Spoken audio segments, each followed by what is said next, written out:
Ito yung araw na pinakamahirap siguro na ikwento pagdating sa testimony na ginagawa ko ngayon. Kasi ito yung araw na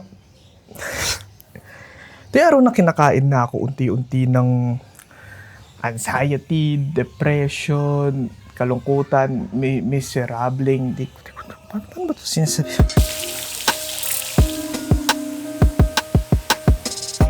May mention ko lang, 3 araw bago ako nag-journal. Kasi nga, unti-unti nang nagsisink in yung reality. As in, hindi ko na alam kung kakayanin ko pa ba o hindi yung mga nangyayari. Huli kong entry ay August 15. Tapos, kasunod ay August 18. May nagkakaway na pusa.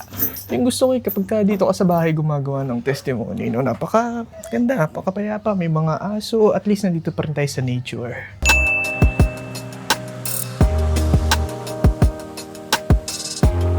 Pero kasi, ang nararamdaman ko talaga dito yung stress, yung anxiety, lahat ng negative emotions, pati yung earthly desires, yung mga pusa na rin. I mean, ganyan. Literal na falling down, tapos boom! Shh! Siguro nararamdaman ng aso. Init. Iniisip ko kung maganda ba mag-share ng testimony sa bahay. Nararamdaman ko hindi. Mas may kalayaan pa ako pag sa labas. Pero gusto ko mag-share gusto ko magkwento Anyway, ang point ko lang talaga ay yung spiritual opposition ay talagang kinakain na ako ng buong buo at nahihirapan na akong mabuhay ng diretso at maglakad sa faith kasi yung spiritual ko ay nagugunaw na. Yun yung pinaka-gist. Yan ang gabing yan, talagang sabi ko na rin sa sarili ko kasi di ko na rin talaga kaya. Ayoko nang ipagpatuloy. Parang pagod na rin ako Pero ayoko sumuko. Alam niyo yung pakiramdam na yun. Yung deep inside sa'yo, suko ka na pero may nagpupursigi pa sa yung ayaw. Kaya pinakinggan ko yun at tinake ko yun na yung Holy Spirit na mismo yung nagsasabi nun. Kaya nung gabing yun, nagdasal ako ng taimtim at talagang sabi ko, Lord, sige, itong laban na to talagang isusuko ko na sa'yo ng buong buo, as in buong buo na. Hindi na ako mag-iisip ng kahit ano regarding dito. I mean, syempre, ayoko din isipin kasi mahirap isipin yung mga pangyayari. Kasi alam mo yun, kahit sa tingin mong sa mga araw, kala mo malakas ka, kala mo kaya mo, kala mo dahil nakabangon ka na sa kama yung buong araw ay wala ka nang magiging problema. Hindi kasi yun Yung mga oras, lalaki yun Magiging buong 3 hours, tas biglang next day, deads. Ito yung araw na yun.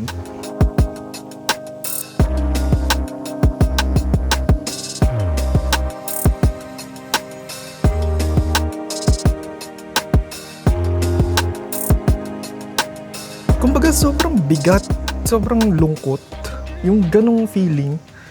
Tapos wala akong pag-asa Kung gusto nyo ng talagang definition, basta wala akong pag-asa Yung masaya ka naman kahapon, okay ka naman, tapos biglang bakit ngayong araw? Pakiramdam mo talaga mag-isa ka.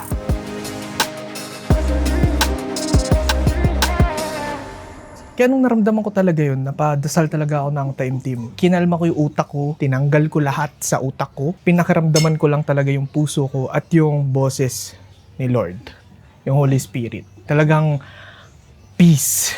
Tapos, magtataka pala kayo, paano mo masasabi na kinakausap ka ni Lord? Ito yung para sa akin kasi syempre walang coincidence sa lahat ng mga bagay pagdating sa walk of faith. Sa social media, marami akong fina-follow. O di naman sa fina-follow, basta marami akong binabasa ng mga Bible daily. Tapos syempre, iba-iba silang pages. So, kada araw, iba-iba rin yung pinapost nilang mga Bible verses.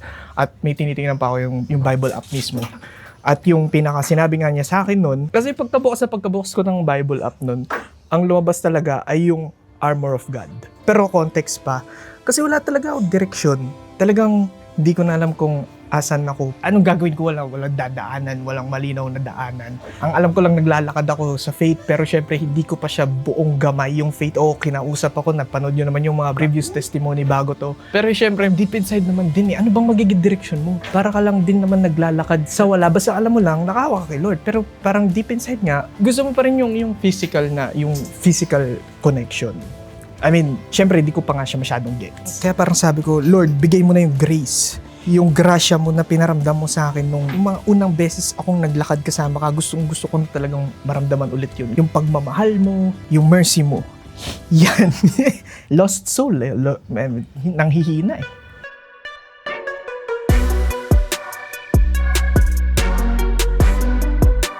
Kaya nagulat na lang din ako sobrang, syempre wala naman pa akong idea masyado dito sa Ephesians.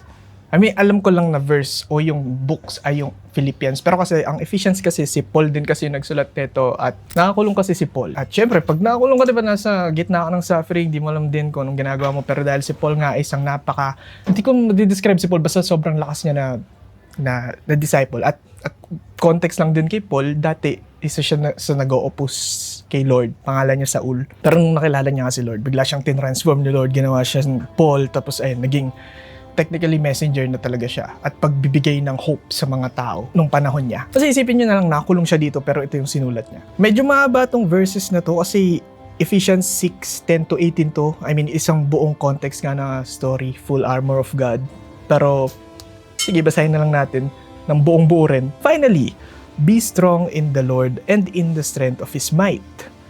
Put on the whole armor of God that you may be able to stand against the schemes of the devil. For we do not wrestle against flesh and blood, but against the rulers, against the authorities, against the cosmic powers over this present darkness, against the spiritual forces of evil in the heavenly places. Kaya ako diba nasabi, sobrang sakto niya sa akin. Kasi ito talaga yung pinagdadaanan ko ng araw na to, tas ito rin yung sinagot sa akin ni Lord, diba? Talk about wisdom at love.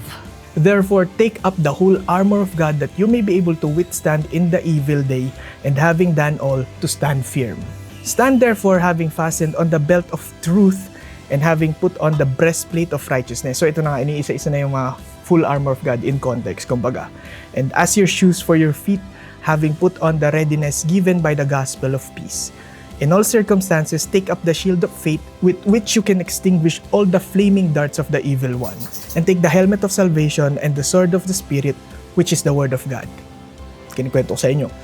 Praying at all times in the Spirit with all prayer and supplication, to that end, keep alert with all perseverance, making supplication for all the saints. Sobrang haba, pero kitang-kita nyo na yung buong context na kapag ka talagang nakakaramdam kayo ng darkness, andun lahat sa bawat points ng verse na yun.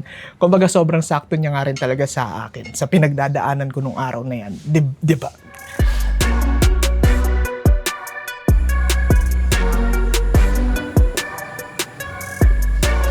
Kaya nung nabasa ko talaga yan, napatulo talaga yung luha ko. Kasi hindi talaga to random. At hindi rin to coincidence. Ito talaga ay divine connection na talagang nakikipag-communicate sa iyo yung isang celestial being. Kasi napaka-eksakto nun. Ang pinaka-context lang din na nagets ko sa chapter na yun ng Full Armor of God ay talagang pag mag-isa ka, sobrang hirap. Kapag may pinagdadaanan ka, napakahirap.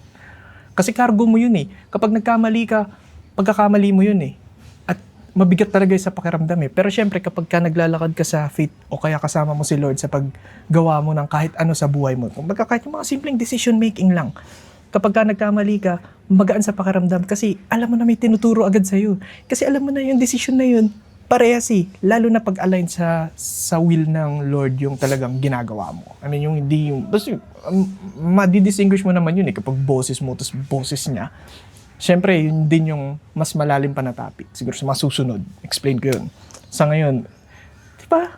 Full armor of God. Actually, nandun lahat sa verses na yun, yung context ng buhay talaga. Yung gaan kasi talaga sa pakiramdam, yun yung pinaka hindi may explain ng isang tao. Lalo na pag napagdaanan mo yung pagsubok na yun, o yung kung ano man na negative, kunwari nga heartbreak, napagdaanan mo siya nang wala si Lord sa tabi mo, ang sakit, ang bigat. Pero kapag ka andyan si Lord, tapos nagkaroon ka ng heartbreak o na-encounter mo ulit yun, ang gaan. Sobrang gaan. Unexplainable yung gaan.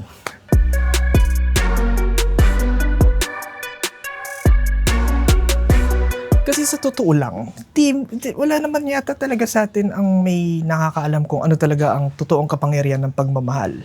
Pag nagkamali ka sa pagmamahal, masakit.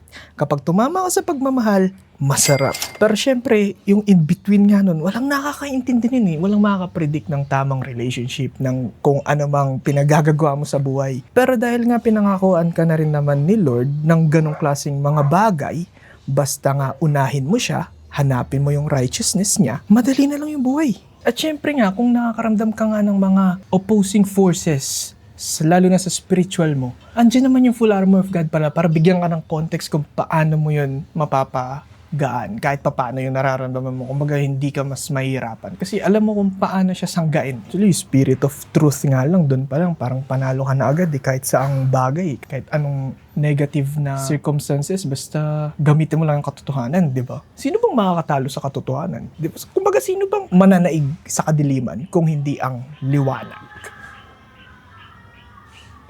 May sumigaw na bata. Pero 'di ba?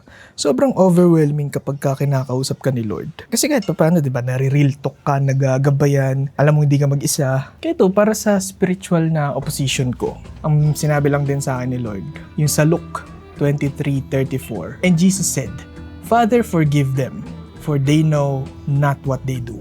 Alam niyo nung nabasa ko yan. Siyempre deep inside kung magiging totoo ako. Tao tayo eh. Mahilig tayo sa revenge. Sino ba namang ayaw ng revenge, di ba? Kapag mabagal yung mga nangyayari, tawagin yung karma, pero di na kasi ako naniniwala dun. Mabagal yung ganun eh. Minsan gusto mo ikaw mismo yung mag-execute ng revenge. Pero isipin niyo si Lord habang nasa kalagitnaan siya dyan nang nakapako siya sa krus at yung context na ito. Ito na yung sa crucifixion na face. Tapos pinagpupustahan na kasi ng mga soldiers yung damit ko sinong kukuha, kaya nga nakalagay dito, and they cast lots to divide his garments kasi pinagpupustahan na nila. Isipin nyo ikaw, nasa isang napakasakit ka na form ng torture. Di ba revenge na isipin mo? Kasi ganun yung inisip ko eh. Pero tingnan siya si Jesus. Hindi niya inisip yun. Iniisip niya pa rin na patawarin na agad sila ni Lord, ng Ama. Kaya yun din yung bumulong na lang din sa akin na kaysa nga naman mag-execute ako ng revenge o kung ano man yung mga negative na naisip ko, wag, patawarin na talaga. Kasi sinasabi ko nga sa inyo, may mga araw talaga na babagsak kayo. Hindi yun may iwasan. I mean, sa akin, sa walk of faith ko, ewan ko sa iba kung gaano sila kalalakas na Christian. Sa akin, ewan ko. Pero yun siguro talaga yung Christ-like na gawain. Walang in-between. Patawarin.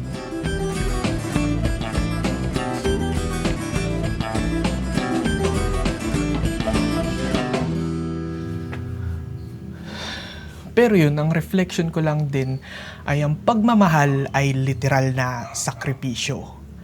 Na in spite na sobrang sakit na talaga, na tipong nauuga na yung walk of faith mo, kailangan mo pa rin tingnan yung POV ng nang-uupo sa'yo. I mean, tingnan mo si Jesus, di ba? Pinagpipiestahan na yung damit niya, pinagpupustahan, tapos sakit-sakit na nararamdaman niya, pero ang iniisip niya pa rin ay yung kapakanan ng mga taong nakapanakit sa kanya. Hindi niya inisip yung sarili niya.